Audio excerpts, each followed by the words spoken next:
rapporté à notre monde d'aujourd'hui, ça donne quoi? Et quelle figure? Ça dépend. C'est le droit, par exemple, de revendiquer au nom de sa liberté, d'arborer un vêtement sexiste, comme le voile, par exemple. C'est-à-dire que le féminisme considère que c'est un acquis du féminisme ou une victoire de la liberté que d'avoir le droit de porter un vêtement sexiste, ça me paraît fou. D'autant que ce droit est déjà acquis. Ce droit, elles l'ont déjà.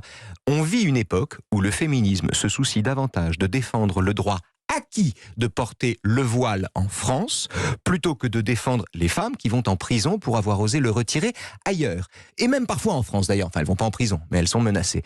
Et je trouve ça ahurissant. Le féminisme, en France, en Europe, mais en France beaucoup, marche sur la tête de façon stupéfiante et sert les intérêts. Il est tellement misandre qu'il sert les intérêts du machisme et le féministe que je suis ne le supporte pas. Pas toutes les féministes. Non, un certain féminisme, un certain dévoiement du féminisme qui considère qu'on peut pas être féministe quand on est homme, qui considère que le contenu des opinions dépend du contenu du slip. Un féminisme misandre, identitaire, vindicatif, débile. C'est un cri du cœur. Comment? J'ai bien compris.